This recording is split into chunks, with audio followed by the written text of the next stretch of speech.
I just wanted to let you know, as kind of a PSA, that, well, we're now living in a world in which you could get life in prison for telling the truth and 20 years in prison for looking for it. So, without further ado, let me just show you something that I came across that led me to make this video. For the past couple of weeks, the RESTRICT Act would criminalize the usage of VPN services, virtual private network services, to access banned applications or even websites with up to $1 million in fines and 20 years in prison. That's insane, but it's just the beginning. This bill encompasses AI, machine learning, quantum computing, and even robotics.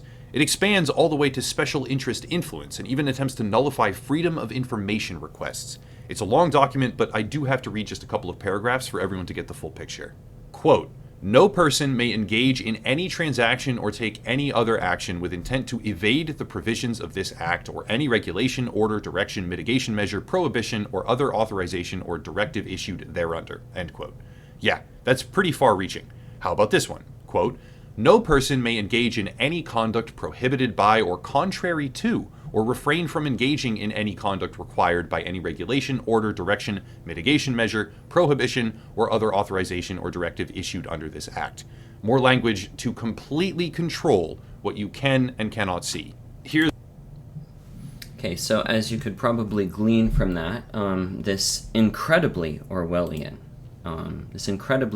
piece of legislation that sounds like it's something you'd expect to hear about from North Korea or, some other country that we've been taught to hate because it's totalitarian. This law would basically allow the government to put you in prison for up to 20 years. By the way, there are 800,000 slaves in America today, and I'm using the word slave because 800,000 people are in prison and are forced to work as part of their sentence. So this would allow the government to enslave you for up to 20 years, during which time you will, of course, be producing a profit for the government, private contractors, or both, for the crime of using a VPN to access a website or app that the government has deemed hostile. So what kind of websites or apps would they deem as hostile? Well, of course, the Trojan horse they're using for this is TikTok. Now, let me be clear about this. I don't use TikTok. I don't care about TikTok. Actually, if it were up to me, most social media, TikTok, Twitter, Facebook, etc., would be banned and replaced by some kind of a public access thing, kind of like the post office, where you're put in a group with people from only your own local community. And, that would be, I think, a good regulation for the sake of people's mental health. So I am not in any way, shape, or form coming across this from the point of view of someone who is a libertarian extremist or someone who wants to defend the very bad effects that social media has on our young people. And since I used to be one of them, I feel I have an understanding of that. But no, the point is that the government is now in a position where they can restrict your access to information by abusing their powers within the United States. And under this rule, under the so-called RESTRICT Act, which is an unsurprisingly accurate term for a piece of legislation in the United States where we're kind of addicted to newspeak, but under the provisions of the RESTRICT Act, if you try to get around the government censorship of the corporate media via the CIA corporate combine that basically runs everything, and it's not a conspiracy theory, it's because there literally people go between these organizations. There's a revolving door between the government and the corporations. And that's not only true on Wall Street, it's true in the media as well. So I'm not saying that there's some group of, aliens who run this thing like as some kind of centralized conspiracy. What I'm saying is there's a revolving door between business and government. The corporate media is part of that. So you're not going to get a genuinely critical take on the government from the corporate media because they're the same people. Okay? So just to throw that out there, this isn't Pizzagate. This is just the way that human systems operate. The ruling class includes the government and the corporate media. Got to throw that out there. But who is hostile to the government? Well, let's just look at this in terms of what kind of website is sufficiently hostile to establishment narratives that they might say, drop a bomb on them. Well, Doctors Without Borders, they dropped a bomb on them. Actually, they spent more than an hour destroying a Doctors Without Borders hospital. You can look that up. But that wasn't because of information. It was because Doctors Without Borders was treating all casualties of war in a city that the United States had lost control of, that being Kunduz. And as part of the kind of borderline genocidal way that America fights its wars, hospitals are now legitimate targets if they're in enemy territory.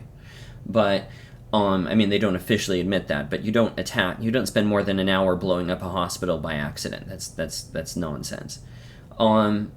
But they actually will drop a bomb on you if you say things they don't like. And, of course, this happened with Serbia radio television during the Kosovo War, in an incredibly illegal action that was denounced by Human Rights Watch, which is an American-based human rights organization. But it also happened a bit more recently than that, during the war in Iraq, when they bombed the Al Jazeera offices and killed Tariq Ayoub, the journalist who was reporting on the ground in Iraq at the time. And that's just one of many, many, many cases of journalists in Iraq being killed either by unknown sources or by America, definitely. So Al Jazeera, which sometimes publishes things critical of the American empire, could definitely be put on a list of hostile websites. WikiLeaks, it's already banned to access WikiLeaks from government computers. So certainly WikiLeaks could be added to the list of hostile websites. You can be put in prison for up to 20 years for reading.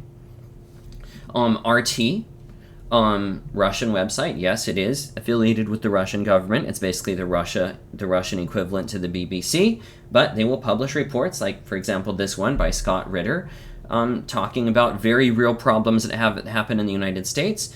RT on YouTube used to have a huge backlog of videos where literally Pulitzer Prize winning journalists would interview people and talk about things. YouTube wiped because, controlling the narrative is important for the ruling class. Press TV in Iran, which covers a lot of the terrible things that take place in Saudi Arabia, because Press TV is basically the Iranian counterpart to the BBC, and Iran and Saudi Arabia are adversaries. So a lot of terrible things that happen in Saudi Arabia, you're going to be able to find out about on Press TV, and you'll have a more difficult time finding that in Western media, and you won't hear about it at all in the Saudi media, of course. All of these things, basically, if you're not a total NPC, if you look up, if you're one of those terrible people who reads news articles from outside the United States, or worse still, goes to WikiLeaks, you can now face up to 20 years of being enslaved by the for-profit prison industrial complex. But when we're talking about criminalizing the truth, that's criminalizing truth-seeking. There's actually something even worse than that, if you can believe it, and that's what I want to show you here. So, once again, other people are more eloquent than I am, so I'm going to let them speak. This is a video from Friendly Jordies about a topic he has spent a lot of time covering. But I'm just going to play a few seconds of that for you so you can get the idea. Officials. McBride leaked information apparently so damaging to national security that he faces life in prison, to be determined by trials so secret that he's been barred from presenting evidence or calling witnesses that might help his case. Yet most of the material leaked is still up online. If the government was genuinely worried about national security implications of what McBride leaked, surely the first thing they do instead of raiding the ABC and prosecuting the whistleblower is get that shit offline. But it's still up. Just for fun, let's read some of it. The Afghan files, hundreds of pages of secret Defence Force documents leaked to so boring. Let's just read this instead. Queensland becomes last state to ban unrestrained dogs travelling in ute and trailer trash. Okay, so what that video is discussing, and this is something Friendly Jordies has talked about a lot, is that there was a whistleblower, David McBride, if I'm saying his name properly, who basically provided information about Australian war crimes to relevant parties, including government investigators who were investigating Australian war crimes in Afghanistan, which included some pretty messed up stuff, like murdering Afghan people, innocent women and children even, in what were essentially graduation exercises. They just wanted, to kill someone. It was like a thing they did to prove that they were, that they had completed their transformation into moral subhumans, and so they'd murder innocent people just so that they could say they killed somebody. That was the type of war crime that was being revealed.